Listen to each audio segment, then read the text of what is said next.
लोकसभा में वंदे मातरम के 150 साल पूरे होने पर विशेष चर्चा की गई है।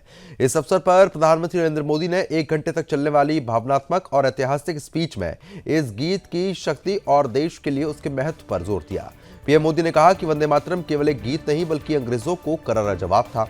ये नारा आज भी हर भारतीय के दिल में देशभक्ति की लौ जलाए रखता है। उन्होंने महात्मा गांधी का हवाला देते हुए कहा कि आजादी के समय गांधी जी को ये गीत बेहद प्रिय था और वे इसे नेशनल एंथम के रूप में देखते थे। प्रधानमंत्री ने स्पष्ट किया है कि उनके लिए वंदे मातरम की ताकत बड़ी थी, लेकिन फिर पिछले कुछ दशकों में इसके साथ अन्याय क्यों हुआ है, इसके साथ विश्वासघात क्यों किया गया। ये सवाल उन्होंने उठाया कि कौन सी ताकत थी जिसकी इच्छा पूज्य बापू की भावनाओं पर भी भारी पड़ गई। पीएम मोदी ने अपने भाषण में वंदे मातरम का जिक्र 121 बार किया। देश 50 बार, भारत 35 बार, अंग्रेज 34 बार और बंगाल 17 बार और कांग्रेस 13 बार याद किया गया। उन्होंने विक्रम चंद्र चटर्जी का नाम 10 बार, नेहरू जी का 7 बार, महात्मा गांधी 6 बार, मुस्लिम लीग 5 बार, जिन्ना 3 बार, संविधान 3 बार, मुसलमान 2 बार और तुष्टीकरण 3 बार कहा है। प्रधानमंत्री ने संदेश के माध्यम से स्पष्ट कर दिया है कि वंदे मातरम केवल गीत नहीं बल्कि भारत की आत्मा, देशभक्ति और हमारे स्वतंत्रता संग्राम का प्रतीक है। यह हर भारतीय को गर्व और प्रेरणा देता है। देशवासियों के लिए यह याद दिलाने वाला क्षण था कि हमारी संस्कृति, हमारी विरासत और हमारी भावनाएं हमेशा अटल रहेंगी।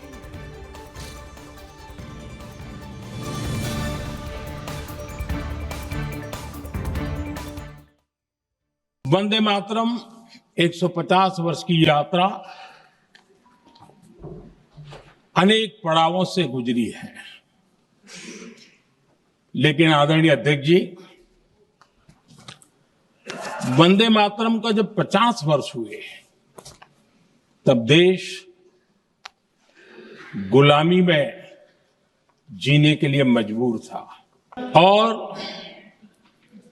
वंदे मातरम के 100 साल हुए तब देश आपातकाल की जंजीरों में जकड़ा हुआ था। जब वंदे मातरम 100 साल के अत्यंत उत्तम पर्व था, तब भारत के संविधान का गला घोंट दिया गया था।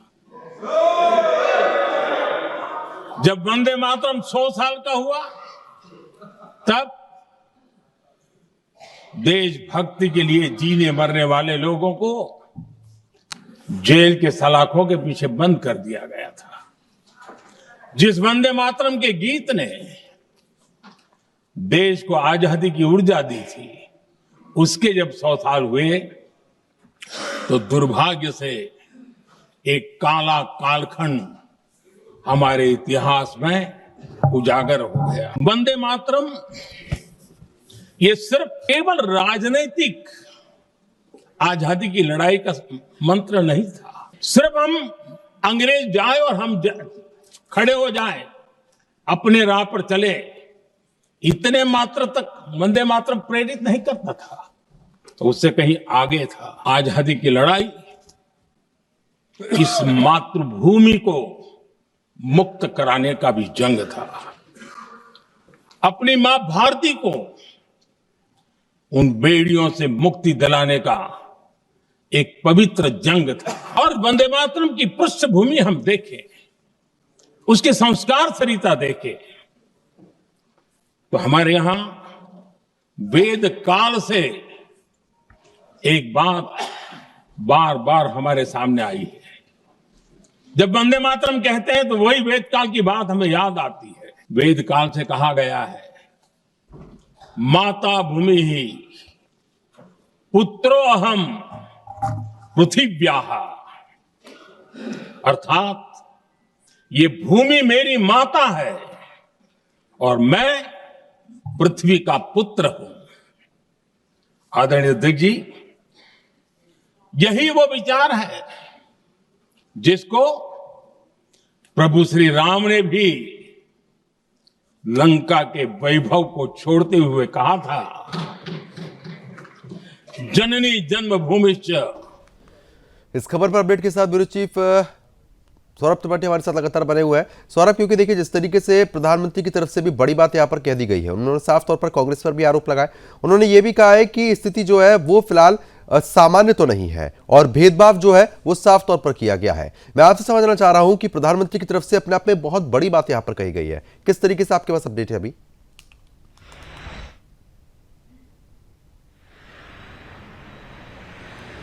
सौरभ, मेरी आवाज पहुंच पा रही है?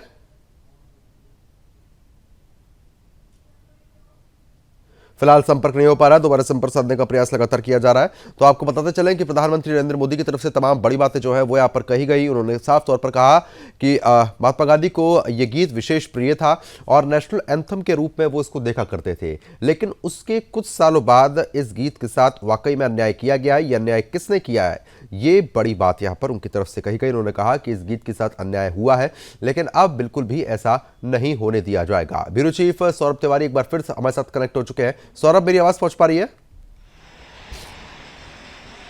जी बिल्कुल आ रही है। सौरभ, जिस तरीके से प्रधानमंत्री की तरफ से तमाम बड़ी बातें यहां पर कही गई, उन्होंने कहा है कि पहले इस गीत के साथ जो अन्याय हुआ है वो अब यहां पर नहीं होने दिया जाएगा और कांग्रेस को भी उन्होंने आड़े हाथ लिया है।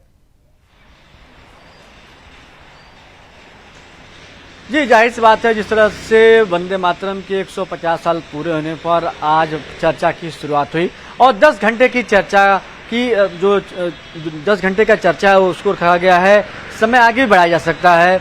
और जिस तरह से प्रधानमंत्री नरेंद्र भाई मोदी ने आज कांग्रेस पार्टी को घेरा और जाहिर सी बात जिस तरह से कहा कि 50 साल पूरे होने पर अंग्रेजों का गुलाम था भारत, 100 साल पूरे होने पर आपातकाल लगा हुआ था, जो जिस तरह से संविधान का गला घोटा गया था और जिस तरह से आज जो राष्ट्र भक्ति देशभक्ति की भावना जगाई जा रही है उसको भी प्रधानमंत्री ने कहा। और बंगाल, देखिए सबसे महत्वपूर्ण बात यह है कि बंगाल में विधानसभा के चुनाव होने वाले हैं।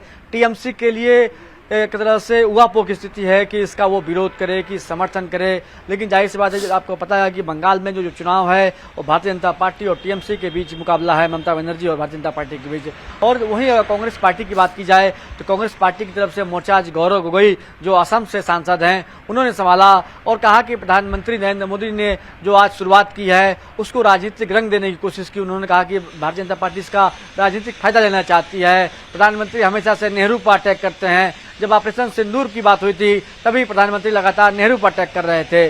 और देखिए अगर इंडिया गठबंधन की बात की जाए तो जो सांसद हैं समाजवादी पार्टी के अध्यक्ष हैं अखिलेश यादव, आज उन्होंने वंदे मातरम की चर्चा की शुरुआत पे कही गई और वंदे मातरम की जो गाने की बात कही, लेकिन अखिलेश यादव ये बताने से क्यों भूल गए कि उनके पार्टी के जो सांसद हुआ करते थे संबल से वर्क, वो वंदे मातरम का विरोध करते थे, वो वंदे मातरम नहीं गाते थे। जब सदन में जब भी वंदे मातरम होता था तो उठ के वो चले जाते थे। तो इस पर अखिलेश यादव मौन क्यों हुए, ये बड़ा सवाल उठता है। बिल्कुल, लेकिन अखिलेश यादव की तरफ से भी तमाम बड़ी बातें यहां पर कही गई। आरोप प्रत्यारोप का दौर तो हर चर्चा में साफ तौर पर यहां पर देखने को मिलता है। उन्होंने भी कह दिया कि ये गीत नहीं है, लेकिन जिस तरीके से इसके साथ अन्याय हुआ है उसको लेकर भी उनकी तरफ से तमाम बड़ी बातें कही गई हैं। जी देखिए, मैंने अभी थोड़ी देर पहले जो बातचीत हुई तो मैंने साफ तौर से कहा था कि जिस तरह से अखिलेश यादव ने वंदे मातरम के बहाने भारतीय जनता पार्टी पर तीखा हमला बोला और तंज भी कसा और उन्होंने कहा कि जिस तरह से भारतीय जनता पार्टी की अगर बात की जाए तो वंदे मातरम की भले बात करती है, लेकिन इसका राजनीतिक रंग लेना चाहती है, समाज को बांटना चाहती है। लेकिन आज जो अयोध्या सीट है जो हारी है, उनके बगल में बैठे हुए थे जो अयोध्या से सांसद हैं अवधेश प्रसाद, उनकी तरफ से उन्होंने इशारा करते हुए दिखाया, उनको एक छिड़ाने का काम किया भारतीय जनता पार्टी को कि भारतीय जनता पार्टी अयोध्या की सीट हार गई है। देखिए जाहिर सी बात है, जिस तरह से सत्ता पक्ष और विपक्ष एक दूसरे पर तीखा हमला कर रहे हैं। देखिए चाहे कांग्रेस पार्टी के जितने भी सांसद हैं, चाहे लोकसभा के सांसद हों, राज्यसभा के सांसद हों, वो भारतीय जनता पार्टी पर तीखा हमला कर रहे हैं और वहीं भारतीय जनता पार्टी के जो सांसद हैं वो कांग्रेस पर तीखा हमला कर रहे हैं। बिल्कुल, कहने के आरोप प्रत्यारोप को दौर जो है वो साफ तौर पर देखने को मिला। लेकिन वंदे मातरम की तरह अगर हम बात करना चाहें, एसआईआर का मुद्दा भी उठाने की कोशिश यहां पर की गई है।